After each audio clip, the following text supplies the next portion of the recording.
SER Podcast.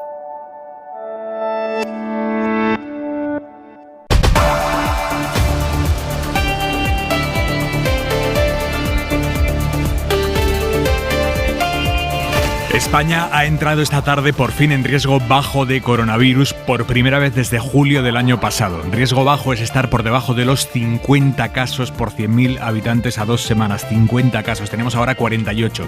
Un dato que no conseguíamos desde hace 15 meses. Pero es que hace 15 meses, en julio del año pasado, estábamos recién salidos de un confinamiento con miedo y sobre todo sin vacuna. Y ahora no solo estamos vacunados y con la incidencia baja, sino que además el alivio se nota y mucho en los hospitales. María Manjabacas, buenas tardes. Buenas tardes. La presión hospitalaria se está notando mucho en las UCIs. Ahora mismo están al 6% de su capacidad, cuando este verano, en julio, en el pico de la quinta ola, estaban rozando el 20%. Ahora los contagios se concentran sobre todo en los menores de 11 años que todavía no se ponen la vacuna. Los buenos datos son generalizados por toda España. Ninguna comunidad supera los 100 casos. La mayoría están en riesgo bajo, con 2 comunidades, Asturias y Galicia, que ya viven en la nueva normalidad. Y a esta hora empieza en Murcia una de las que va a ser, sin duda, una de las noticias de la noche, una manifestación que se prevé enorme en defensa del Mar Menor. La convocan casi 200 organizaciones vecinales y sindicales. Javier Ruiz, tú ahora mismo estás frente a la delegación del Gobierno en Murcia, que es uno de los varios puntos de salida de esta manifestación. Buenas tardes. ¿Qué tal? Buenas tardes. Así es, comienza en estos momentos, Aimar, a moverse esta cabeza de manifestación desde la delegación del Gobierno. Una bola del mundo, color azul del mar y no verde, como está el Mar Menor, flota sobre nosotros. Un caballito de mar rojo enorme, vivo y no muerto, como los del Mar Menor. También se mueve en la cabeza de la manifestación mujeres vestidas de algas de color azul y de color verde. Van a hacer una danza aquí delante, justo para moverse al son de la música del mar, nos dicen. Y acabamos de ver a un grupo de niños con pañoleta scout que renuevan su promesa de cuidar y defender la naturaleza esta noche. La marcha de la región de Murcia por su Mar Menor, por el Mar Menor de toda España, me dice ahora mismo un manifestante. No se mueve casi todavía, porque hay mucha gente, pero está llena, como ves, de imágenes muy potentes. En una de ellas, una familia nos ha dibujado el Guernica y lo ha sustituido por seres vivos del Mar Menor que están muriendo bajo los nitratos de la agricultura. La marcha tiene, como dices, 2 cabezas, una desde aquí, desde la delegación del Gobierno. Las 2 van a confluir en la Consejería de Medio Ambiente para reprocharle al consejero que nadie frene la contaminación agrícola.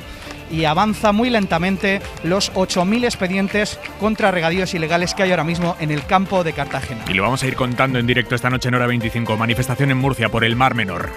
Previsión del tiempo, Jordi Carbón. Buenas tardes. De momento mañana solo lloverá en el sur de Baleares, en las islas de Ibiza y Formentera. Algunos chubascos serán intensos y a partir de la madrugada del sábado y en distintos momentos del fin de semana, chubascos también localmente muy intensos en la Comunidad Valenciana, así como en el litoral sur de Cataluña. El resto del país no notará demasiado este cambio. Tanto mañana como durante el fin de semana va a hacer mucho sol, con temperaturas un poco más bajas. Aún así, durante las tardes, al sol, el ambiente será agradable, cálido en la mitad sur de la península. Esta noche tienen doble vía de radio aquí en la SER. Vamos a seguir con hora 25 y en SER Más y en los móviles, carrusel deportivo a partir de 1:30 para conocer el rival de España en la final de la Liga de Naciones. Jesús Gallego, buenas tardes. Buenas tardes, porque a las 9 menos cuarto juegan Francia y Bélgica. Partidazo. Mbappé, Griezmann y Benzema en el equipo de Francia, Lukaku, De Bruyne y Hazard en el equipo de Bélgica. El ganador será nuestro rival el domingo. Y también golf, primera jornada del Open de España. El número 1 del mundo, Jon Rahm, ha terminado entre los favoritos. 8 bajo para, solo 2 del líder. Va a pelear por el torneo. Empieza hora 25. Y ahora mismo entramos en los presupuestos, por cierto, que esta noche vamos a analizar aquí en este programa con la mujer que los ha diseñado, con la ministra de Hacienda, María Jesús Montero. Ahora entramos en los presupuestos, pero es que el pulso entre el gobierno ultraconservador de Polonia y la Unión Europea ha dado esta tarde un salto cualitativo importantísimo. El Tribunal Constitucional de Polonia ha comprado por completo la tesis del Ejecutivo de su país y ha declarado ilegales algunos artículos del Tratado de Adhesión de la Unión Europea. ¿Esto qué quiere decir? Pues que ahora mismo Polonia considera que ni la ley comunitaria ni los tribunales europeos prevalecen sobre la ley polaca y los tribunales polacos, que es el principio básico de la Unión, que la ley comunitaria rige por encima de las leyes nacionales de cada uno de los Estados miembros. Pero el gobierno polaco, prácticamente en rebeldía ante las instituciones comunitarias, el gobierno polaco decía que no, se lo planteó a su constitucional y este hoy ha avalado esa posición de pseudo-rebeldía ante Europa. Una decisión, Rafa Panadero, buenas tardes. ¿Qué tal? Buenas tardes. Que supone una fractura de consecuencias impredecibles. Sí, hoy podemos decir que Polonia está un poco más lejos de la Unión Europea. La sentencia de su constitucional es un mazazo a la relación con la Unión porque dice que Polonia no ha delegado el poder de administrar su sistema de justicia y dice también que aplicar algunas sentencias europeas puede significar perder la soberanía. El propio texto indica que en caso de conflicto habrá 3 opciones: cambio de la Constitución polaca, cambio de la ley europea o retirada de la Unión Europea. El presidente Kaczyński europejskie, które w Polsce obowiązują. Decía esta tarde que el Tribunal Europeo había tratado de invadir competencias de la justicia polaca y que la sentencia confirma lo que ellos defendían desde el minuto 1, que el ordenamiento jurídico polaco está por encima del europeo. El gobierno ultraconservador de Ley y Justicia planteó esta pregunta en marzo. La respuesta del Constitucional se había aplazado ya en 4 ocasiones. Algunos interpretaban esto como una maniobra para que Bruselas aceptara el Plan Nacional de Recuperación de Polonia y la decisión, Aimar, se toma con 3 votos a favor y 2 en contra. Maniobra, órdago, lo que sea. Las instituciones comunitarias, ¿qué dicen, Griselda Pastor? Profundo malestar en las instituciones, especialmente en la Comisión, guardiana de los tratados y a quien le corresponde decidir qué se hace. De momento, vía comunicado, la Comisión precisa que no van a ceder, que el derecho comunitario tiene su primacía en Luxemburgo. No, again, I want to be very clear. The direction is very concrete. I reaffirm the different principles that we are. Nuestra reacción es muy concreta, está diciendo el comisario Reynders, a quienes en la rueda de prensa que seguía a la reunión de ministros de Justicia le preguntan qué piensan hacer. De momento fijamos los principios, ha reiterado y ha dicho que necesitan tiempo para leerse un documento escrito que aún no han recibido antes de decidir si aplican el artículo 7. Aquí en España el presidente Pedro Sánchez y la vicepresidenta Yolanda Díaz han escenificado hoy con su entrada conjunta a la Moncloa el acuerdo entre PSOE y Unidas Podemos que ha alumbrado hoy los segundos presupuestos del gobierno de coalición. Unos presupuestos que tienen una prioridad absoluta y es el consolidar la recuperación económica y el que esa recuperación económica sea lo más justa posible. Es decir, que aprovechemos la oportunidad de los fondos europeos para poder modernizar nuestra economía, también nuestra sociedad, hacerla más competitiva, más cohesionada. Creo que hoy es un día que da tranquilidad al país, a la ciudadanía, pero finalmente da tranquilidad a la gobernabilidad de España. Porque tirando de este presupuesto, incluso prorrogándolo si hiciera falta el año que viene, el gobierno puede agotar la legislatura, puede hacerlo. Otra cosa es que se crucen otros factores, que se lo digan a Rajoy, que el PNV le acababa de aprobar unos presupuestos cuando el propio PNV puso el último ladrillo de la moción de censura. Sobre los presupuestos en sí, que se han aprobado hoy en Consejo de Ministros, que como todos son un ejercicio de equilibrismo entre gastos e ingresos, vamos primero al gasto. Jordi Fàbrega, buenas tardes. Hola, buenas tardes. El gobierno insiste en que es el presupuesto de mayor gasto social de la historia, más de 240.000 millones de euros. ¿En qué se invierten? Pues un año más la partida más grande es la de pensiones, que crece hasta los 171.000 millones de euros, un 5% más que este año. Las pensiones subirán en 2022 en función del IPC medio, así que aún no sabemos de cuánto será esta subida, pero sí que las mínimas y el ingreso mínimo vital subirán un 3%. En los presupuestos se contempla un récord de inversión, más de 40.000 millones de euros para apuntalar la recuperación, decía la ministra de Hacienda, María Jesús Montero. Contempla la mayor inversión pública de nuestra historia, un elemento imprescindible para dejar atrás la crisis y consolidar la recuperación con un crecimiento sostenido, sostenible e inteligente, y porque incluyen una histórica dotación de nuestro gasto social. Crece casi un 50% la partida de vivienda, que incluye la ayuda al alquiler, con condiciones y requisitos que se aprobarán en una ley aparte en unas semanas. Y también crece un 40% el presupuesto del Ministerio de Cultura por el bono para que los jóvenes gasten en actividades culturales. Estas partidas hacen que el gasto en políticas para jóvenes casi se duplique y supere los 12.500 millones. ¿Y todo esto cómo se paga, Jordi, aparte de con los fondos europeos, que en este presupuesto suponen 27.000 millones de euros?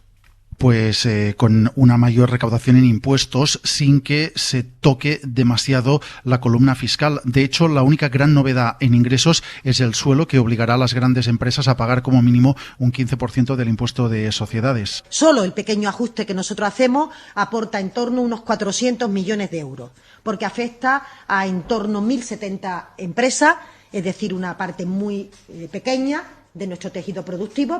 En todo caso, el Gobierno confía en que la recuperación de la economía permita aumentar más de un 8% los ingresos por impuestos. Hay otro cambio fiscal en los presupuestos que tiene que ver con los planes de pensiones individuales.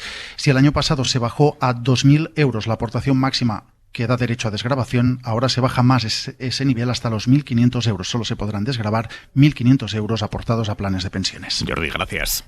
Hasta luego. Todo esto depende ahora de que los presupuestos salgan adelante en el Congreso. La ministra de Hacienda, que los va a llevar la semana que viene allí a la Cámara, ha dicho que confía en sacarlos adelante con los socios habituales del gobierno, que son Esquerra, el PNV, Compromís, aunque ninguno ha dicho que sí oficialmente todavía. Hacen falta más síes que noes, y teniendo en cuenta que PSOE y Podemos suman 150 de 350 diputados que tiene la Cámara, hay camino por delante. Carolina Gómez, buenas tardes. Buenas tardes. Los presupuestos llegarán al Congreso previsiblemente el próximo miércoles y el objetivo es que estén aprobados antes de finales de año. Los tiempos van a ser los habituales y no va a hacer falta una tramitación exprés como con las cuentas de 2021. Con Vox, PP y Ciudadanos descartados, el Gobierno va a tratar de reeditar los apoyos del año anterior con los socios habituales. Todos ellos son para nosotros prioritarios a la hora de apoyar estas cuentas públicas y ojalá este año como el pasado contemos con la totalidad prácticamente de los grupos, excepto las fuerzas de derecha, para poder apoyar estos presupuestos. Según Montero, los presupuestos ya incluyen algunas de las peticiones de los aliados. En la ventana de Euskadi, Andoni Ortúzar pedía prudencia.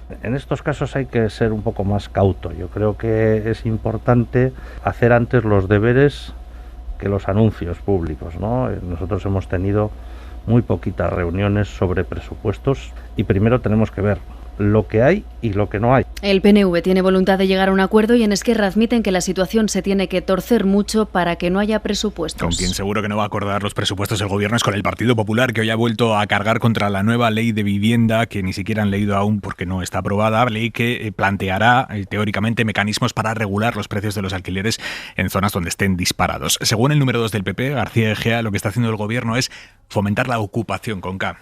Un gobierno que defiende a los ocupas y ataca a los propietarios. Y eso es lo que le estamos diciendo a los jóvenes que hay que ser en el futuro. Ocupa en vez de trabajar toda tu vida para poder dejarle una vivienda a tus hijos. Díaz Ayuso ha dicho hoy que la ley de vivienda es tercermundista y chavista. Y por cierto, interesante este movimiento. Ayuso se ha puesto a sí misma y a su gobierno como el ejemplo del gobierno de España o lo que España se está perdiendo. Nosotros lo que estamos haciendo es sembrar para Madrid, en inversiones, en proyectos, en empleo, para los estudiantes, para la atracción de eventos. De hecho, somos el gobierno que España se está perdiendo hasta que haya una alternativa en la Moncloa.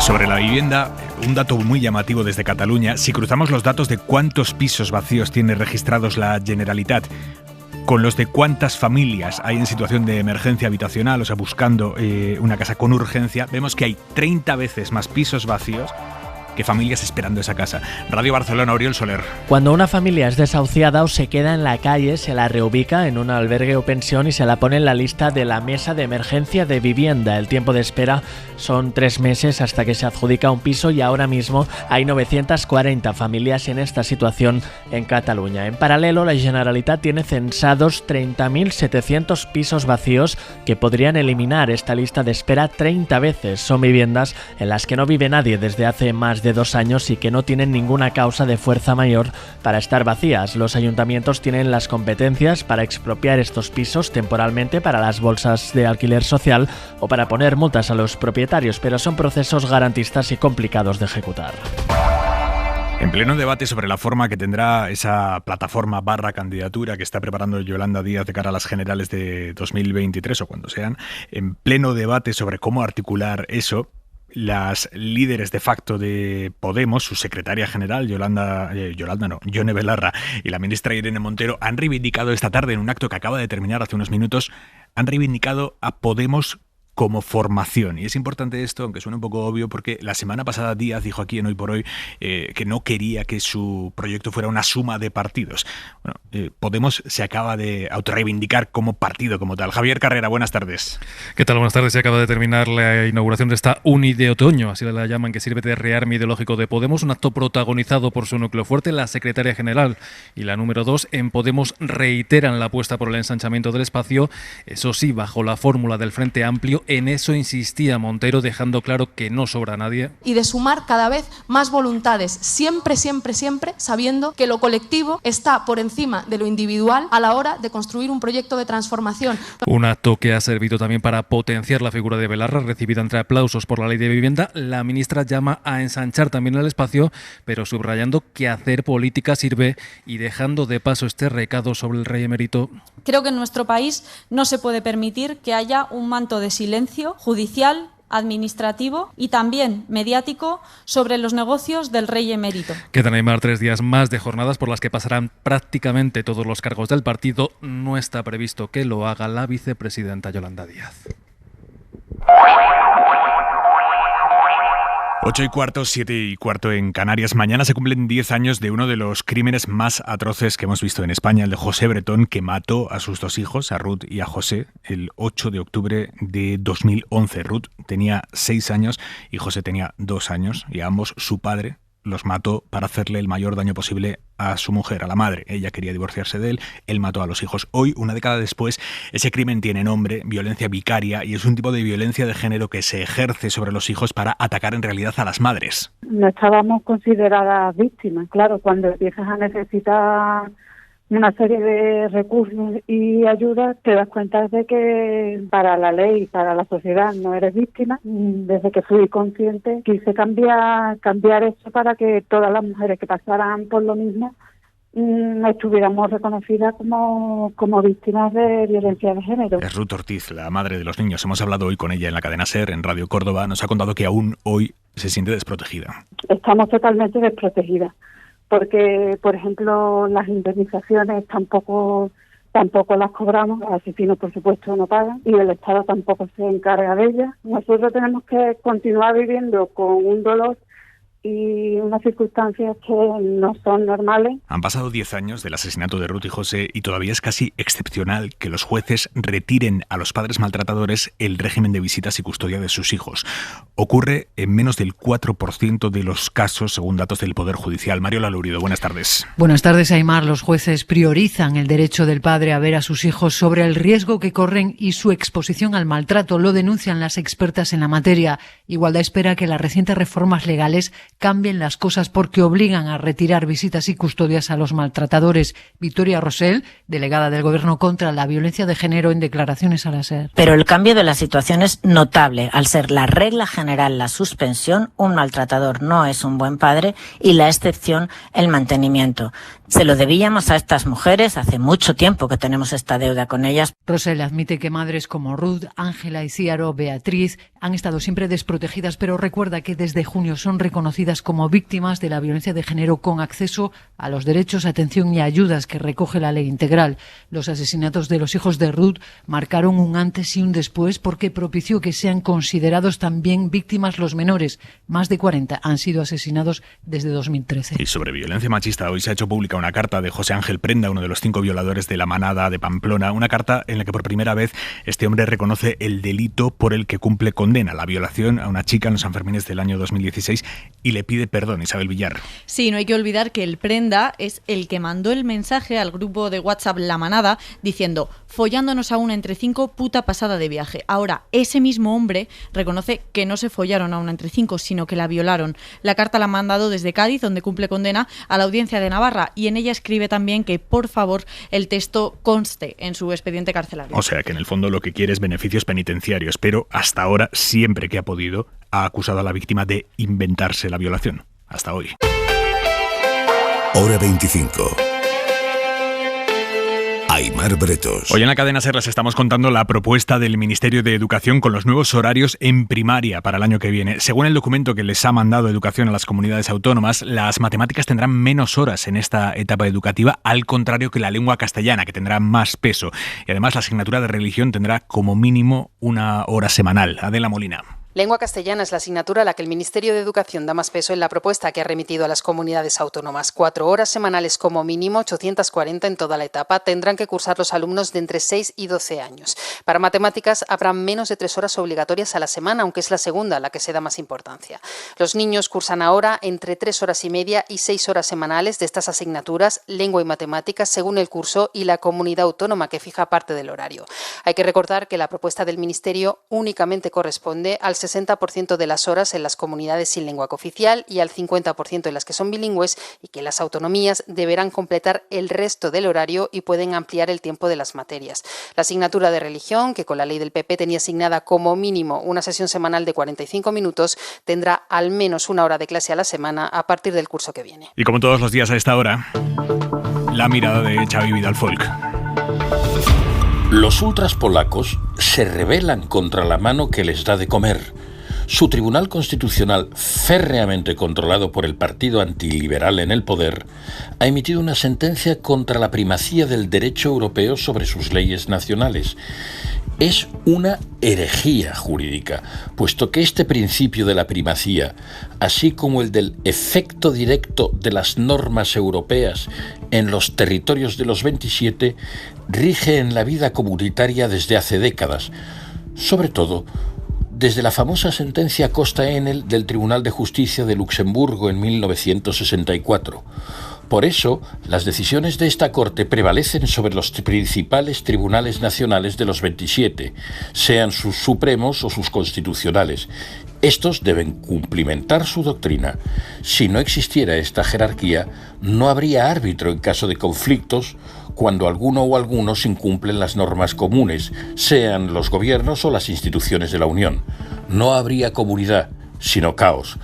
La rebelión polaca ha sido caldeada por el gobierno populista, harto de perder pleitos en Luxemburgo, sea por culpa de sus manipulaciones del sistema judicial, sea por perseguir la homosexualidad, por ejemplo. Polonia se arriesga con esta actuación a perder 26.800 millones de los fondos Next Generation, también los fondos estructurales, y a encajar más multas, pero contra insumisión ilegal no hay otro remedio que la firmeza. Esta crisis es grave, inédita y grave. Lo tienen todo en cadenaser.com, también en hora25.es. Sigue Hora 25 en la cadena SER esta noche, y en SER Más y en los móviles tienen Carrusel Deportivo con Dani Garrido. Llegamos así al minuto 25 de Hora 25. Suscríbete a Hora 25. Todos los episodios y contenidos adicionales en la app de Cadena SER y en nuestros canales de Apple Podcast, Spotify, iVoox, Google Podcast y YouTube. Escúchanos en directo en la SER de lunes a viernes a las 8 de la tarde.